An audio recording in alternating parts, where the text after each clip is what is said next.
You're listening to the Dental Zone podcast. I'm Dr. Rachel Hall. This is the place that supports you to understand your dental issues, the causes and how to prevent them, empowering each individual to get the most out of life while bearing a stunning smile. Hello and welcome to the Dental Zone podcast. I'm Dr. Rachel Hall, holistic dentist from Brisbane, Australia. Thank you so much for joining the show. If you want to know more, you can check out holisticdentistry.au or evolvedental.com.au, which is the name of my dental practice here in Brisbane. This is the place where I share with you things that are going to help you improve your oral health and your overall health, and how your dental health goes hand in hand with having a long, healthy life. Now, today I'm going to talk a little bit slightly out of the dental topic, but it kind of relates to it because I'm talking about sugar. I'm talking about sweet truths and big fat lies. And I want to look at the truth about sugar and fat. Now, when it comes to eating, there are so many different diets and so much advice out there. I am not a nutritionist. I am not a dietitian. I have an interest in health and wellness. I have a primary accreditation in environmental and nutritional medicine, and also my degree in dentistry. So if you feel like I'm treading on anybody's toes, then please don't be offended. A lot of this is my personal opinion and a lot of what I have tried for myself. What I am encouraging you to do is just to consider the information that you're being given and the information that we've been told from childhood, like you can't skip breakfast and you get your energy from sugar and carbohydrates. Are these things really true? That's what I'm going to get you to start questioning and to start thinking about in this episode of the Dental Zone. So, okay, are we going to go high carb and low fat, or low carb, high fat? What's the truth about sweet and sugar laden foods and fat? What has the biggest impact on your health? Sugar or fat consumption? Now, we're told if you don't want to be fat, then you shouldn't eat fat. But we've been doing that since the 70s, and all we've seen in those decades since is an increase in obesity, an increase in nutritional type diseases. So things like type 2 diabetes, heart disease. We are not getting better at this. Things have got worse. I don't remember anyone having type 2 diabetes when I was a kid, a teenager, or a young adult. But it's so prevalent now, and it's also kind of looked at as, oh, it's no big deal because I can take this tablet and my blood sugar's controlled. No, hello, something's wrong here. So, back to my question. Are we looking at what's going to have the worst impact on your health? Consuming sugar or too much fat? Carbohydrates and sweet sugary food, or good fats that work to control weight and provide you with nutrients? What diet or way of eating is best? Are you as confused as I am when it comes to food? Why are there so many different diets and eating fads around? Why are we obsessed with weight loss? And why are we not focused on nutrition?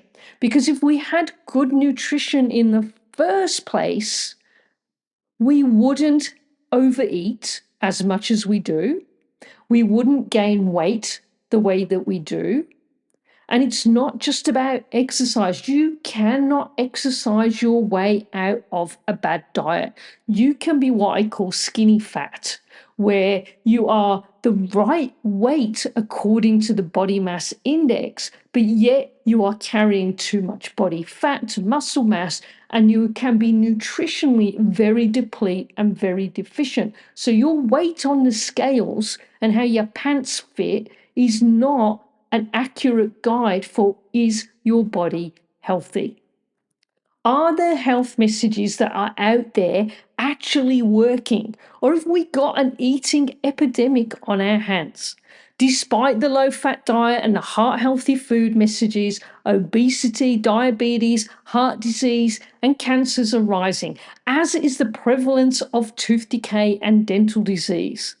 We have been pushed into a way of eating that has too much refined and sweet sugar and probably not enough fat and not enough nutrients. Now we can go, oh, boo hoo, fuffy waffy, whatever, Rachel. We champion medicine because look, people are living longer and our survival rates have improved. Conditions are better managed with medications. But the problem is, we're not looking at the statistics. New cases are being diagnosed every day, many at younger ages. And to me, this is alarming and deeply concerning. I think we trivialize what's going on with our health and well-being. If you get a cavity, you shouldn't just be like, oh shit, I've got to go to the dentist and I've got to pay for a filling and oh, it's going to hurt and oh, I'm so inconvenienced and it's got to be somebody's fault. Maybe the dentist missed it at my last checkup.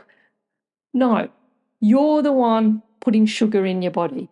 It's your body that's telling you something is out of balance. If you are rotting, the hardest thing that your body can produce, should that not be an alarm bell? Should that not be a warning sign that something is metabolically out of whack?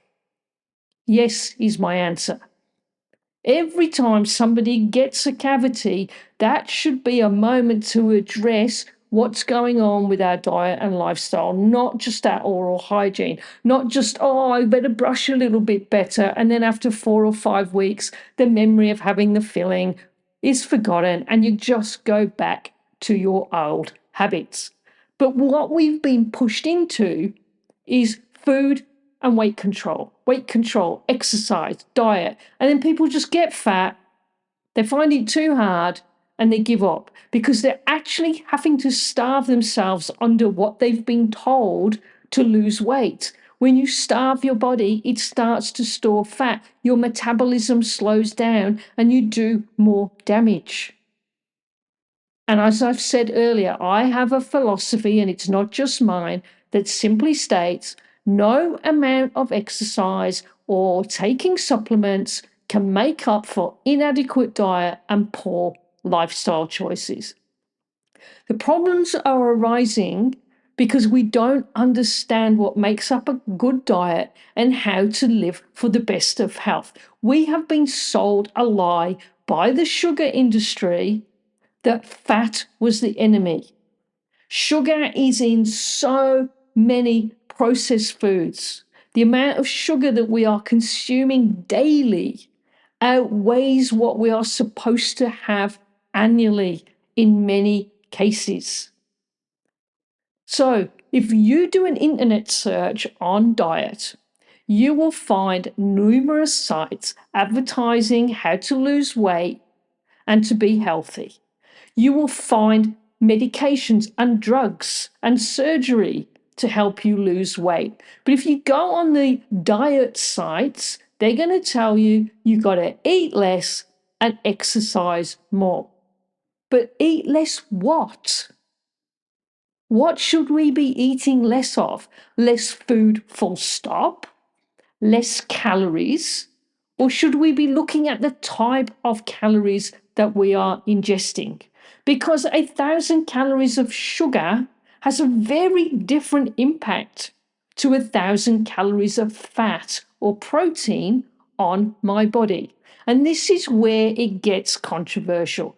You're told to lose weight, you've got to eat less fat. If I don't want to be fat, I don't eat fat. Well, really? Give it a try. And if you have already, if you put yourself on a low fat or fat free diet, what happens? You become tired.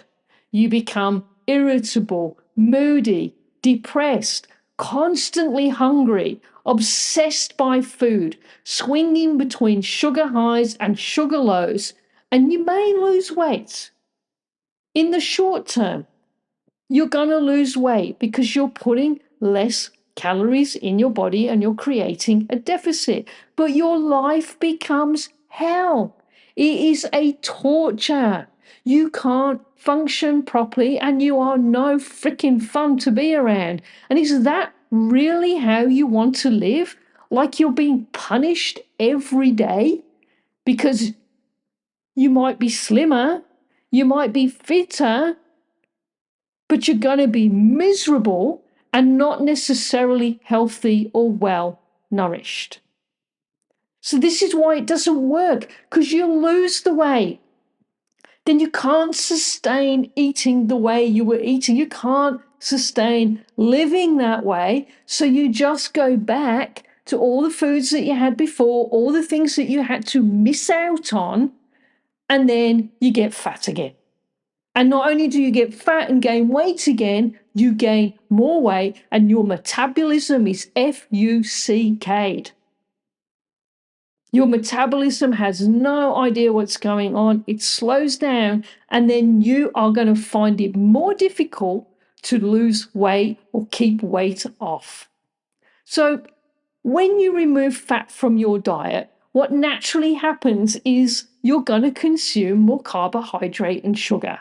This raises your blood sugar level, it increases insulin production, and your sugar, ta-da, gets converted to body fat, and you actually gain weight. Sugar creates inflammation. That allows more bacteria to breed, leading to infection, and reduces your ability to fight disease and deal with toxins. And this is why when you eat sugar, you get more tooth decay and you get more gum disease. See, I'm going to keep it relevant to your dental health. I'm going to throw that in where you can. Why I think you need to eat fat. Your body needs fat to function. Yes, they're going to tell you you need glucose to support your brain. I'm not telling you to have no carbohydrates. I'm saying low carbohydrate, higher fat, higher protein. Your body needs fat to function. Your brain is 2/3 fat. You deprive your brain of fat, and you're potentially setting yourself up for things like dementia, memory problems, and Alzheimer's. In my opinion and my experience, when it comes to being healthy and losing weight, we need to ignore the scales, focus more on how we feel, our energy levels, our moods, and the way our body responds. Eating and nutrition are not always about weight loss, but about maximizing our metabolism and improving our biochemistry. And in that case, it would be wise to avoid sweet refined sugars and eat more fat and more protein. So, how do you lose weight and be healthy? Well, very simple. My recommendations, and not just mine now, the CISRO here in Australia, and many nutritionists, many medical practitioners, and exercise psychologists, etc. No sugar, reduce refined sugar, reduce grains, especially your refined white carbohydrates like bread, pasta, rice, and potatoes. You see, I'm not saying don't have any, I'm saying reduce it. Then you want to consume your good fats, your omega-3s, your animal fats, olive oil, avocado, oily fish. Avoid polyunsaturated omega-6 fats. That's your canola oil, rapeseed, I think they call it still in the UK. You want to avoid that as much as possible because that leads to and causes inflammation. You want to eat fat to lose fat and avoid sugar for optimal health and well-being and to function well. Fat soluble vitamins, you need fat to take things like vitamin A and vitamin D into your body and around your body and for things to work properly. So if we're going to look at this, the sweet truths and the big fat lies are that sugar is actually not what you need for energy. You can produce energy from complex carbohydrates, from fats and protein, and fat is not the enemy. Trans fat is the enemy. Sorry, we're not allowed to talk trans. Bit taboo. Sorry, I've probably just lost some of my audience, but hey, that's the way I am. Trans fats, which are fats that have been manipulated chemically, your body doesn't know what to do with them. It doesn't recognize them. Margarine is only a couple of steps away from being plastic. and your body doesn't know what to do with those things. So just be very aware of the type of fat that you're putting in your body. So in summary, reduce your sugar intake, reduce your refined carbohydrate intake, increase your good fats, add more protein, and then that way you can reduce your calorie intake, feel full and satiated. Your mood's going to stay even. You're not going to feel like you're starving yourself. You're going to be nutritionally optimizing your foods, and you should see that you're able to gradually and easily start to lose weight or stop gaining weight. If you're at that point where you plateau, then I would add in a little bit more huffy puffy exercise and some resistance training, and you should find that your weight starts to drop away and you don't have to starve yourself to be able to be at a healthy, nutritionally optimized weight. That way, when you're eating well, you're sleeping well, you don't have lots of inflammation and stresses on your body, you are going to get less dental disease and less tooth decay.